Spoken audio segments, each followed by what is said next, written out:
Welcome back दोस्तों, इस weekly market outlook के लेटेस्ट एपिसोड में सबसे पहले कोरोना वायरस के बारे में बात करूं तो वर्ल्ड में अब तक 41.26 लाख केसेस और 2.8 लाख डेथ्स हुए हैं, जो काफ़ी दुख की बात है।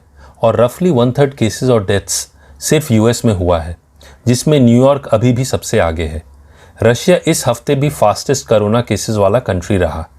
इंडिया की बात करूं तो इंडिया में केसेस बढ़ने की रफ्तार तेज हो गई है और लास्ट वीक के कंपेयर में 56% ज़्यादा केसेस इस वीक आए हैं।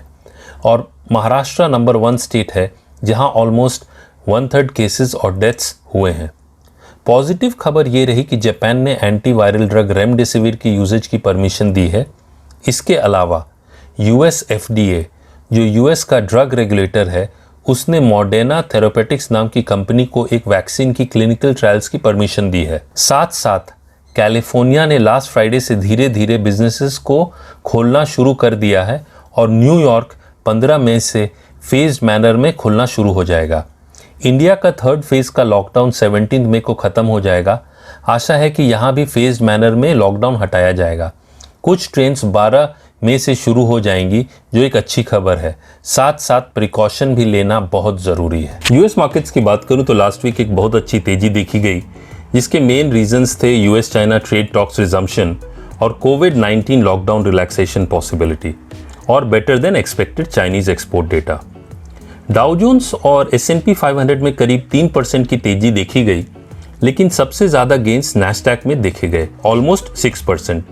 इसके साथ नैस्डैक इस साल में पॉजिटिव हो गया है और करीब 37% के गेंस उसमें देखी गई है सिंस 23 मार्च। ध्यान देने वाली बात यह है कि नैस्डैक टेक्नोलॉजी स्टॉक्स का इंडेक्स है और उसमें करीब 100 स्टॉक्स हैं, जैसे माइक्रोसॉफ्ट, एप्पल, अमेजॉन, गूगल और फेसबुक।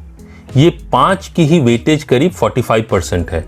और क्योंकि कोविड-19 सिनेरियो में टेक्नोलॉजी स्टॉक्स स्ट्रॉन्ग रहे, इस कारण से नैस्डैक का परफॉर्मेंस बेहतर रहा। एक और इंटरेस्टिंग बात यह है कि गूगल, अमेजॉन और फेसबुक जैसे कंपनीज डाउ जोन्स इंडेक्स में नहीं है, क्योंकि डाउ जोन्स इंडेक्स में स्टॉक्स की वेटेज उनके प्राइस के हिसाब से है।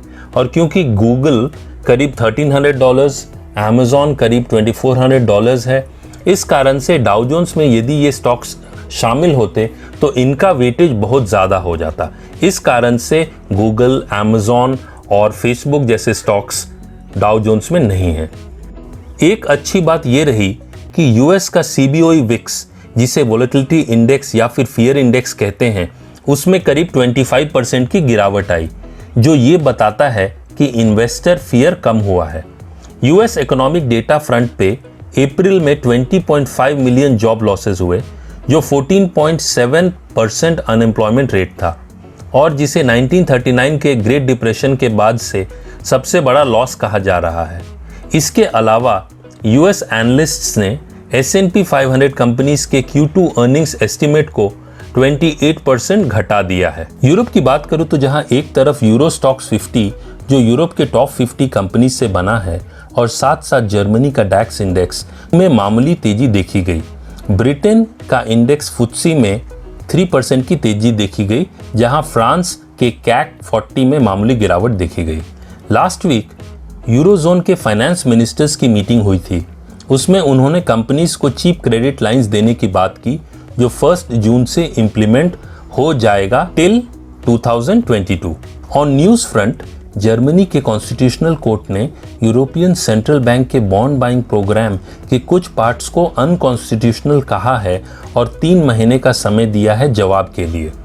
इसके अलावा British prime minister Boris Johnson ने लॉकडाउन में रिलैक्सेशन दे दिया है, ये कहते हुए कि जो घर से काम कर सकते हैं वो घर से काम करें, लेकिन जो घर से काम नहीं कर सकते वो बाहर जाके काम करें, लेकिन पूरे प्रिकॉशंस के साथ। इकोनॉमिक डेटा फ्रंट पे यूरोपियन कमीशन ने कहा है कि 2020 में यूरोजोन की इकोनॉमी रिकॉर्ड 7.75% से कॉन्ट्रैक्ट करेगी, मतलब घटेगी, लेकिन 2021 में 6.25% का ग्रोथ देखा जा सकता है। ऐसा ही बैंक ऑफ इंग्लैंड ने भी कहा कि ब्रिटेन की 2020 में GDP 14% घटेगी, जो 300 साल का रिकॉर्ड है, लेकिन 2021 में 15% की ग्रोथ देखी जा सकती है। एशियन मार्केट्स की बात करूं तो शंघाई और निक्के में पिछले हफ्ते पॉजिटिव क्लोजिंग रही। डेटा फ्रंट पे चाइना के सारे स्टेट्स को कोरोना वायरस थ्रेट लेवल घटाकर 2 और 3 किया गया है। लेवल 1 सबसे ज़्यादा सीरियस है। इसके अलावा चाइना ने last week qualified institutional investors को चाइनीज़ स्टॉक्स और बॉन्ड्स में अनलिमिटेड एक्सेस दिया, क्योंकि करंट मार्केट कंडीशंस में चाइना अपनी इकॉनमी को वर्ल्ड के लिए खोलना चाह रहा है। इसके साथ साथ चाइनीज़ अप्रैल एक्सपोर्ट्स में 3.5% की ग्रोथ देखी गई, जहां डबल डिजिट नेगेटिव गिरावट एक्सपेक्टेड थी। इस डेटा को शक की नज़र से देखा जा रहा है और मई की डेटा का इंतजार है, जो चाइनीज़ इकॉनमी का बेटर पिक्चर देगा। लेकिन इंडियन मार्केट्स में मेजर सेल ऑफ देखा गया पिछले हफ्ते फाइनेंशियल स्टॉक्स में अच्छी गिरावट के कारण। निफ्टी और सेंसेक्स में करीब 6% और बैंक निफ्टी में 10% की गिरावट देखी गई। रिलायंस में एक अच्छी 6.5% की तेजी देखी गई जब उसके $8 बिलियन के 3 डील्स की खबर आई, जिस कारण से मार्केट ज़रा संभल गया, क्योंकि रिलायंस का 11.54% वेटेज निफ्टी में है। इकोनॉमिक डेटा फ्रंट पे इंडिया की सर्विसेज PMI में भारी गिरावट देखी गई, जो 14 साल का रिकॉर्ड है। कमोडिटी मार्केट में सिल्वर में एक बहुत अच्छी तेजी देखी गई, जहां दूसरी तरफ सोने में मामूली बढ़त थी। ग्लोबली इन्वेस्टर्स की गोल्ड ETFs में रिकॉर्ड होल्डिंग है, जो ये बताता है कि इन्वेस्टर्स पोर्टफोलियो डाइवर्सिफाई कर रहे हैं और गोल्ड, जिसे सेफ हेवन एसेट कहा जाता है, उसमें निवेश कर रहे हैं, उसमें इन्वेस्ट कर रहे हैं। क्रूड ऑयल में बहुत अच्छी तेजी देखी गई। लास्ट वीक करीब 32% की बढ़त थी। ओपेक प्लस की प्रोडक्शन कट और साथ साथ अमेरिकन ऑयल कंपनीज की प्रोडक्शन कट से क्रूड ऑयल प्राइसेस को सपोर्ट मिला। इसके अलावा लॉकडाउन रिलैक्सेशन की खबरें ने भी प्राइस को सपोर्ट किया। रुपए में लास्ट वीक मजबूती देखी गई और रुपया 74.7 से 77 के बीच में ट्रेड करता दिख रहा है आने वाले हफ्ते में अगेंस्ट द डॉलर।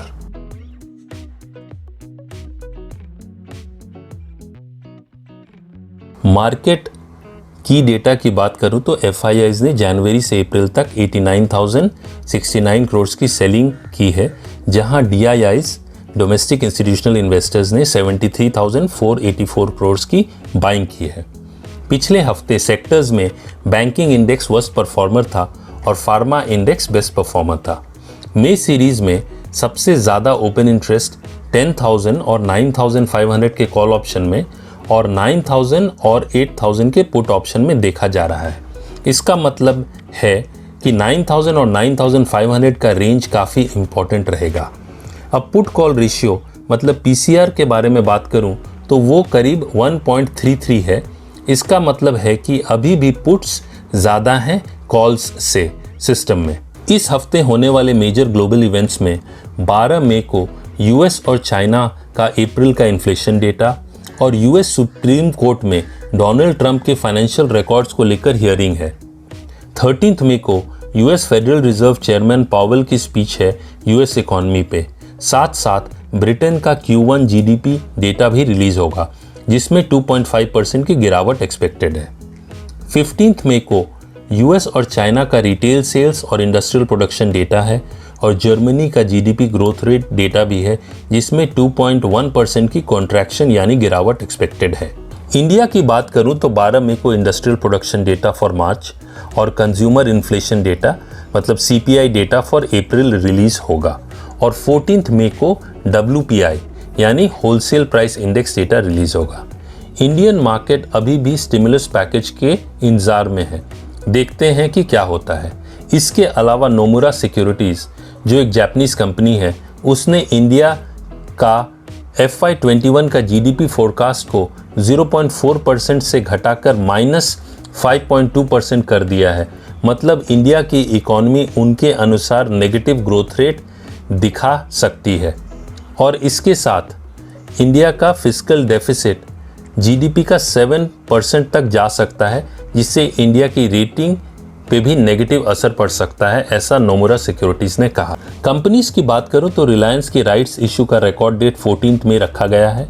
की कंपनीज के Q1 रिजल्ट्स में 11 मई को वॉकहार्ड और गोदरेज प्रॉपर्टीज, 12 मई को हैवेल्स, बंधन बैंक और नेस्ले, 13th मई को मारुति, कोटक महिंद्रा बैंक और डॉक्टर रेड्डीज, 14th मई को मन्नापुरम फाइनेंस और बायोकॉन और 15th मई को L&T टेक्नोलॉजी, M&M फाइनेंस और सिप्ला के रिजल्ट्स रहेंगे। इस वीक मार्केट आउटलुक में lockdown extension, stimulus package, US China trade talks, US president के ट्रेड थ्रेट्स, की ग्लोबल डेटा और इवेंट्स और कॉर्पोरेट अर्निंग्स का असर होगा।